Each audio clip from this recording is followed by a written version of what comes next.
Well, thanks for joining us, Nesbitt in-house. We appreciate it. Twitter, it can be a fun playground. It can also be a serious one. So today you tweeted out claiming that Jocelyn Benson is cheering on illegals and rioters in Los Angeles. So what specifically about her statement prompted your later tweet?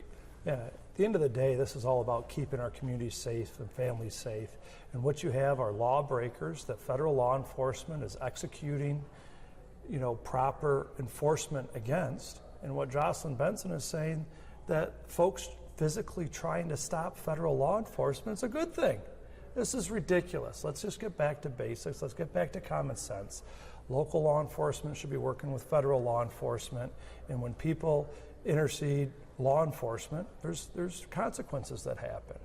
And let's have law enforcement's back. They have a tough enough job as it is. Some of these folks that they're removing from our country, you're talking folks that have gotten into sex trafficking, drug trafficking, violent actions. I mean, Borders Czar Holman came down with a whole list of folks that they're trying to remove from our country to keep our families safe and our citizens safe. Let's go deeper into that now that you brought that up. You've pledged to work with ICE to deport criminal illegals from Michigan. Can you clarify, would your administration target undocumented immigrants broadly, or only those convicted of crimes aside from residing in the country illegally? We're a nation of immigrants. I mean, my family's been here for 200 years. Other families are first-generation immigrants, and we celebrate. No other country allows 1 million legal immigrants into this country. The last 4 years with President Biden's open border policies have brought in fentanyl, drugs, child sex trafficking, some of the most horrible, heinous crimes you can look at. At the end of the day, we need to remove these folks first. We need to take care of it, and we need to make sure we set up folks are coming through in a legal process. We need to celebrate legal immigration and make sure that we enforce the immigration laws that are on the books. You've been watching what's happening in LA right now. What was your initial take, and what's been your take over the last few days watching that unfold? I mean, it just seems like what's going on in Los Angeles is a complete lawlessness and out of order. We're a country that should follow the rule of law, and that's what we should be enforcing is the rule of law, and that's what these ICE agents were enforcing was the rule of law. And what you're seeing are agitators, whether they're Antifa, whether they're violent lefties, whether they're anarchists. These are folks that do not belong here, and their violence is putting our families at risk and putting law enforcement officials at risk. That is wrong and needs to be stopped, and that's what President Trump's working to do. And you mentioned supporting President Trump's use of the National Guard and Marines in California. That is where the controversy lies and what the response from the governor has been in California. Would you support a similar military deployment here in Michigan if protests were to become violent like they have in LA? I would work with President Trump to make sure our laws are enforced. And what you have is some far left progressive Democrat governors that don't want to work to enforce our laws, and that's wrong. We don't need sanctuary cities here in the state of Michigan, sanctuary counties where local law enforcement aren't working with federal law enforcement. It's only common sense. The local law enforcement should work with state law enforcement and should work with federal law enforcement. We're a nation of laws, we're a nation of immigrants. Let's enforce the laws and let's celebrate those that come here legally. It does get tricky when you're talking about the difference between protesting, peaceful demonstration, violent protests. A lot of stuff comes together. What criteria would you use as governor if you were elected to distinguish between constitutionally protected protests and then unlawful behavior? How do you mitigate that? Throwing rocks at police cars seems pretty violent to me. Throwing bottles at police cars seems pretty violent to me. Taking on, ICE agents and law enforcement agents in a violent way, that's violence. And I think the courts have done a clear separation. This is interfering with law enforcement actions and putting our law enforcement officials at risk, putting our families at risk.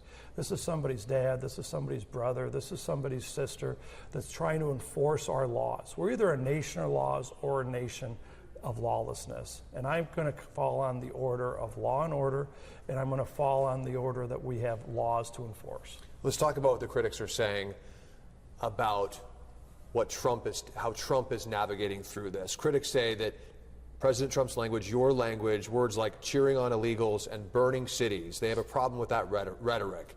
How do you respond to that criticism that is escalating the problem? Well, I mean, it's those people that are in violent situations that are making it violent are the ones escalating the problem. We saw this 5 years ago with these BLM protests all around the nation. In Seattle, in Minneapolis, in St. Paul, in other places where they're saying, oh, them throwing Molotov cocktails and tipping over police cars and setting fire to buildings. That's not peaceful protest, and it's violence. It needs to stop. And we need to make sure that we back up our law enforcement, put law enforcement first, and actually say that we have your back. As they go in, as they put on the uniform, as they work to protect our families, our property, and as they stand up to enforce the laws. We have agitators and you have folks that want to push this lawlessness. I don't know whether it's Trump derangement syndrome. I don't know whether it's a disrespect for the law and order or a constitution, but we're celebrating 250 years as a country next year. And I'm going to make sure that we continue to have our law officials, enforcement officials back. So what do you say to the critics directly who are blaming President Trump and your rhetoric for the violence in LA? What do you say to them? Well, at the end of the day, they were doing a job to enforce our laws, to take out criminal illegal aliens out of this country, folks that were whether dealing drugs or sex trafficking or other heinous crimes. And you hear these protests, which again, if they were carrying signs and walking around a park chanting, nobody disagrees with that. But when you actually interfere with law enforcement actions, trying to take violent thugs out of this country, I think that there's a real challenge with that.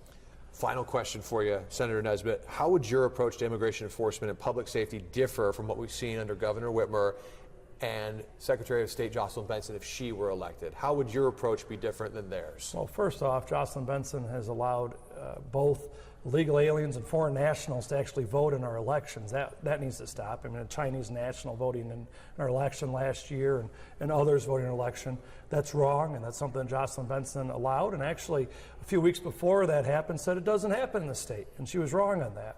In terms of Governor Whitmer, I appreciate the work that she's been doing in terms of working with President Trump on bringing folks to Selfridge and stopping Asian carp, but her actions in not working with immigration control officers, I think that's a real problem with our state. We need to protect our families. We need to ban sanctuary cities here in Michigan, and we need to make sure that local law enforcement is working with state, working with federal law enforcement. That's just common sense. And what we've seen out of this governor is she said a few years ago that they need to abolish ICE. She said that in 2018 when she was first running for office.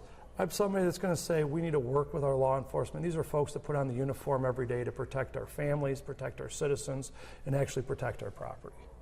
When you first saw Jocelyn Benson's tweet, how much longer after seeing that tweet did you form your thoughts and say, I got to send out my tweet? Yeah, I don't quite remember that whole flow, but at the end of the day, right is right, wrong is wrong, and you're either you back the blue or you back lawlessness, and I'm going to back the blue every time. Senator Nesbitt, thank you for your time. Hey, as always, thanks, we Ty. appreciate it.